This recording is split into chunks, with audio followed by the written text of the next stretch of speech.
Hello friends, स्वागत है आपका हमारे चैनल किड्स कार्टून IK में। एक गांव में चंचल नाम की चिड़िया अपनी माँ चुन्ना के साथ रहती थी। चंचल चिड़िया बहुत ही ज़्यादा सुंदर होती है। चंचल चिड़िया के पास बहुत सारी गाय के बच्चे होते हैं। चंचल दिन भर उन्हीं गाय के बच्चों में लगी रहती है। उसकी माँ को ये अच्छा नहीं लगता। एक दिन चंचल की माँ उसके पास आती है। चंचल, तुम तो बेटा दिन भर इन गाय के बच्चों में ही लगी रहती हो, कुछ काम नहीं करती। तुम अब बड़ी हो गई हो, अब घर का काम करना सीखो। ये गाय के बच्चे चराने से कुछ नहीं होगा। ऐसा कहकर चुन्ना चिड़िया वहाँ से चली जाती है। एक दिन गांव के राजा का बेटा कौवा चिड़िया के घोंसले के बाहर से गुजरता है। तभी उसको चंचल चिड़िया अपनी गाय के बच्चों के साथ खेलती हुई दिखती है। तभी कौवा को चंचल चिड़िया बहुत पसंद आ जाती है। ये चिड़िया कितनी सुंदर है, मैं तो अब इसी चिड़िया से शादी करूँगा। कौवा तुरंत अपनी माँ चंपा कुमारी के पास जाता है। माँ, मैंने आज ही चिड़िया को देखा, वो मुझे बहुत अच्छी लगी। अब तो मैं उसी चिड़िया से शादी करूँगा, चाहे कुछ भी हो जाए। माँ, चिड़िया बहुत सुंदर और सुशील है। चंपा कोयल दूसरे ही दिन कौवे के साथ चंचल चिड़िया के घर जाती है। चंपा कोयल चुन्ना चिड़िया से कहती है, मेरे बेटे को तुम्हारी बेटी चंचल बहुत पसंद आई है। मैं तुम्हारी बेटी का रिश्ता लेके आई हूँ। क्या तुम मेरे बेटे कौवे से तुम्हारी बेटी चंचल चिड़िया की शादी करोगी? मैं तो बहुत गरीब हूँ, मेरे पास तुमको देने के लिए कुछ नहीं है। तुम तो बहुत अमीर हो और इस जंगल के राजा की पत्नी हो। मेरे पास तो तुमको देने के लिए कुछ नहीं है, केवल ये गाय के बच्चों के अलावा। तभी कौवा, हमें तो तुमसे कुछ नहीं चाहिए, मुझे तुम्हारी बेटी बहुत पसंद है, मैं तो इससे शादी करूँगा। थोड़े ही दिन में चंचल चिड़िया और कौवे की बहुत धूमधाम से शादी हो जाती है। चंचल चिड़िया बहुत अच्छे से अपने ससुराल में रहती है। दिन भर खूब काम करती और अपनी गाय के बच्चों को संभालती। पर चंपा को ये बिल्कुल भी अच्छा नहीं लगता कि चंचल गाय के बच्चों को संभाले। चंपा कोयल कौवे के पास जाती है। ये क्या, दिन भर तेरी पत्नी ये गाय के बच्चों को ही संभालती है? मुझे ये पसंद नहीं है। तू अपनी पत्नी चंचल चिड़िया से कह दे कि ये गाय के बच्चों को अपनी माँ के यहाँ छोड़कर आए। वैसे भी कल मेरी दोनों बहनें शहर से आ रही है। शहर के लोगों को ये सब नहीं पसंद। दूसरे दिन चंपा कोयल की बहनें चंपा कोयल के घर आ जाती है। चंचल चिड़िया दोनों मौसियों के लिए बहुत स्वादिष्ट खाना बनाती है। चंपा की दोनों बहनें खाना खाकर बहुत खुश होती है। चंपा, तेरी बहू तो बहुत सुंदर है और खाना भी बहुत अच्छा बनाती है। और बता, तेरी बहू दहेज में क्या क्या लाई है? अरे बहन, केवल मेरी बहू सुंदर है, दहेज में तो एक फूटी कौड़ी भी नहीं लाई है। केवल दिन भर बस ये गाय के बच्चों में लगी रहती है। कल ही मैंने अपने बेटे कौवे से बोला था कि ये गाय के बच्चों को चंचल चिड़िया के घर छोड़कर आ, पर कहाँ मेरी बात कोई मानता है। मेरा बेटा कौवा तो केवल अपनी पत्नी चिड़िया चंचल की ही बात मानता है। मैं तो ये गाय के बच्चों से बहुत परेशान हो गई हूँ। दूसरे दिन चंपा की दोनों बहनें अपने घर शहर वापस चली जाती है। थोड़े दिन बाद एकदम से चंपा कोयल की बहुत ज्यादा तबीयत खराब हो जाती है। तभी कौवा अपनी माँ को हॉस्पिटल ले जाता है। वहाँ डॉक्टर चंपा के बहुत सारे टेस्ट लिख देते हैं। कौवा अपनी माँ के सारे टेस्ट करवा कर ले आता है। तुम्हारी माँ को तो मलेरिया हो गया। मेरी माँ को कुछ होगा तो नहीं, मेरी माँ ठीक हो तो हो जाएगी। तभी डॉक्टर कुछ दवाई देकर कौवे से कहता है, तुम अपनी माँ का ख्याल रखना और हो सके तो ज्यादा से ज्यादा गाय का दूध अपनी माँ को पिलाना, जिससे तुम्हारी माँ जल्दी ठीक हो जाएगी। अरे, हमारे घर में तो खुद ही गाय है, हमें गाय का दूध लेने कहीं नहीं जाना पड़ेगा। हाँ, तब तो तुम्हारी माँ बहुत जल्दी ठीक हो जाएगी। कौवा अपनी माँ को घर वापस लेकर आता है।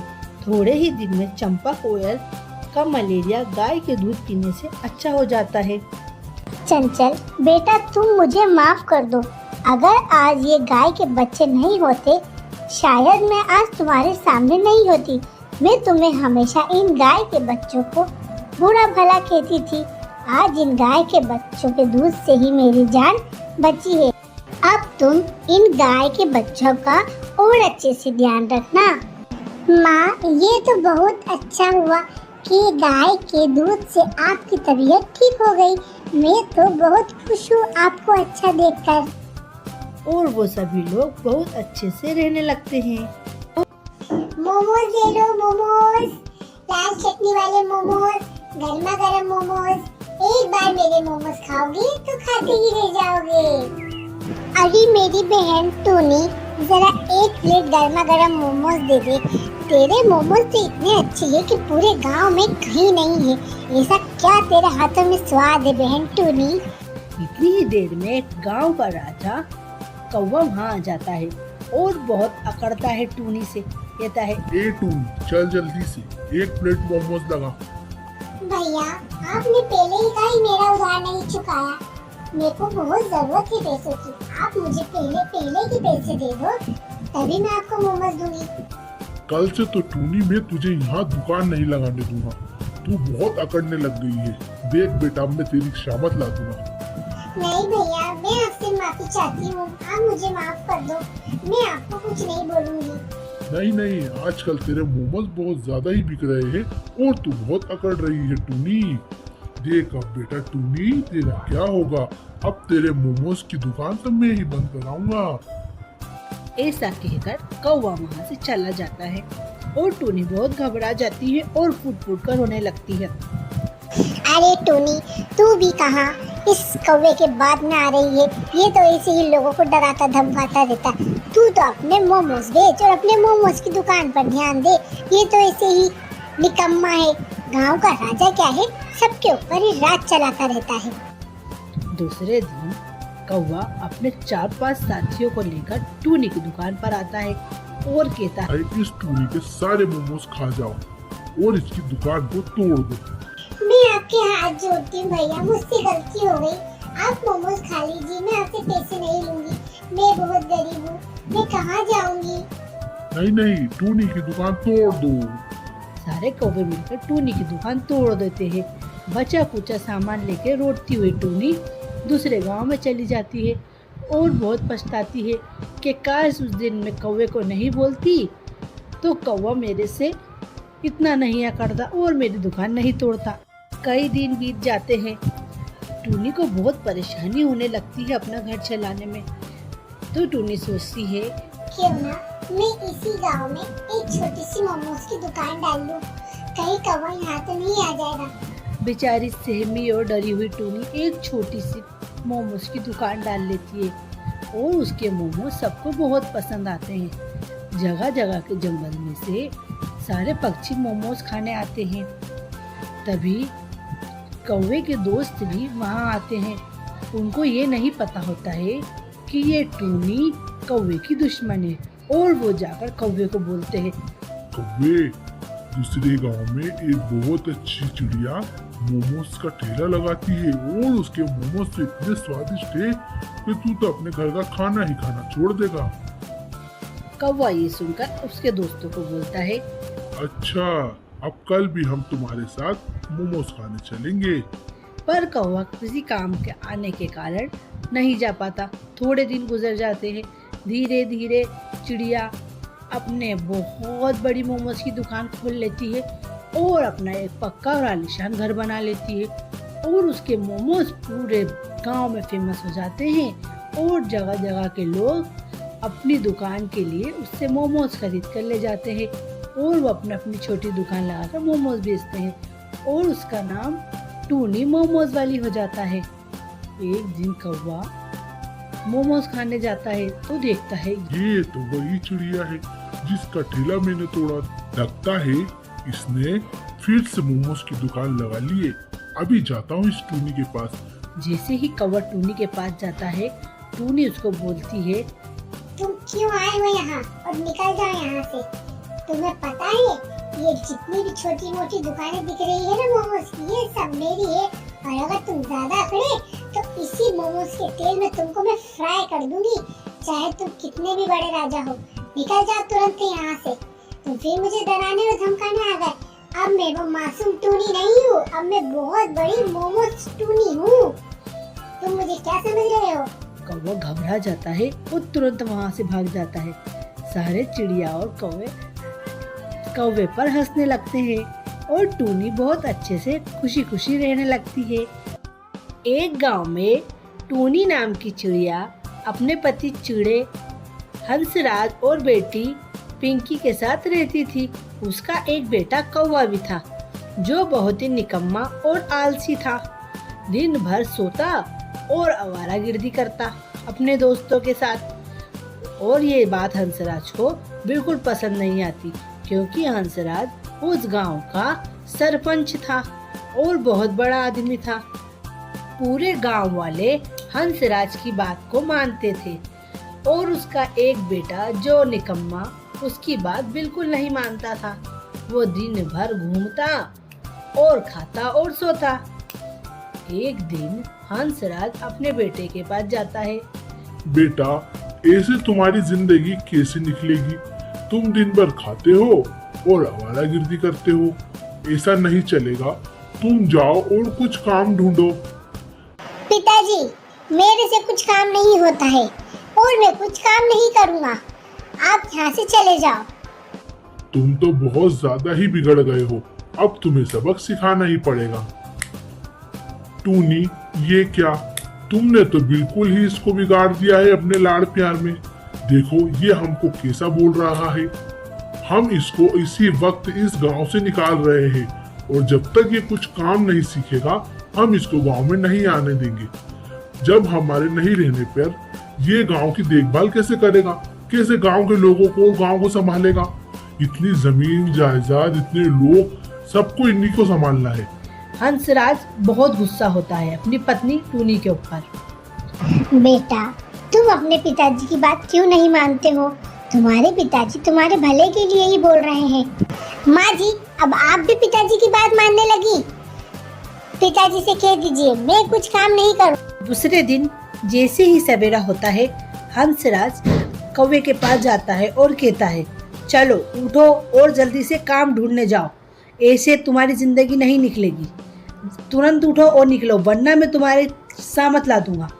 कौवा डर जाता है और घर से बाहर निकल जाता है और पूरे जंगल में और शेर करता है, आराम से घूमता है, उसको कोई फिक्र नहीं होती। थोड़ी दूर जाने पर कौवे को एक बेचारी बुढ़िया दिखती है। जो बुढ़िया अपने घोंसले के टूटने के कारण घोंसले के बाहर बैठ के रो रही होती है। कौवा उसके पास जाता है और कहता है, क्या हुआ? तुम क्यों रो रही हो? तुम इतनी परेशान क्यों हो रही हो? तभी चिड़िया कहती है, कुछ पक्षी और बाज ने आके मेरा घोंसला तोड़ दिया और मुझे अपने घोंसले में से बाहर निकाल दिया। अब मैं क्या करूं? अब मैं कैसे अपना घर बनाऊं? मैं तो इतनी कमजोर हूँ, मेरे से तो कुछ काम नहीं होता। तभी कौवा अपना दिमाग लगाता है और जंगल में से जाकर छोटी छोटी लकड़ियाँ उठाकर लाता है। कौवे बेटे, ये तुम क्या कर रहे हो? तुम इन लकड़ी के टुकड़ों से मेरा घर कैसे बनाओगे? तभी कौवा बोलता है, आप आराम करिए, देखिए मैं अभी आपके लिए एक बहुत पक्का और प्यारा घोंसला तैयार करता हूँ। कौवा तुरंत बांस के टुकड़ों को लेकर चिड़िया का घर बनाने लगता है और थोड़ी ही देर में एक अच्छा सा बांस का घर बना के तैयार कर देता है। चिड़िया ये देखकर बहुत खुश होती है। बेटा, ये तो तुमने बहुत अच्छा करा। मैं तुम्हें दुआ देती हूँ कि तुम कभी भी परेशान नहीं होगे और तुम बहुत बड़े आदमी बनोगे और तुम बहुत अच्छे हो। कौवा तुरंत वहाँ से चला जाता है वापस अपने गांव। थोड़े ही दिन में बहुत तेज बारिश आने लगती है और बारिश के कारण सभी के घोंसले और घर टूट जाते हैं। तभी कौवा अपना दिमाग लगाता है और कहता है, अरे अब क्या करा जाए? सभी के घर बहुत टूट गए हैं और सभी पक्षी बहुत परेशान हो रहे हैं। पूरे गांव के पक्षी एक जगह इकट्ठे हो जाते हैं और अपने गांव के सरपंच हंसराज से कहते हैं, हंसराज, अब हम कहाँ जाएं? अब तो तुम ही हमारा सहारा हो। पूरे गांव के सारे घर टूट गए हैं। तभी कौवा वहाँ खड़े खड़ा सब सुन रहा था। कौवा तुरंत सब पक्षियों के पास आता है और कहता है, चलो मेरे साथ, और उनको लेकर जंगल में चला जाता है और छोटे छोटे बांस के टुकड़े लाकर एक जगह इकट्ठा कर लेता है। कौवा तुरंत वो घोंसले बनाने में लग जाता है और देखते ही देखते थोड़ी देर में कौवा कई सारे घोंसले बनाकर बांस के तैयार कर देता है। ये देखकर हंसराज और उसके सारे गांव वाले बहुत खुश होते हैं और हंसराज अपने बेटे को बहुत शाबाशी देता है और कहता है, मेरा बेटा तो बहुत जिम्मेदार हो गया है। अब मेरे नहीं रहने के बाद पूरे गांव की जिम्मेदारी बहुत अच्छे से संभाल लेगा। और सभी पक्षी उस बांस के घर में बहुत खुशी खुशी रहने लगते हैं और हंसराज ये देखकर बहुत खुश होता है। तो फ्रेंड्स, कैसी लगी आपको हमारी कहानी? अगर आपको हमारी कहानी पसंद आए तो हमारी कहानी को लाइक करें, शेयर करें और हमारे चैनल को सब्सक्राइब करें।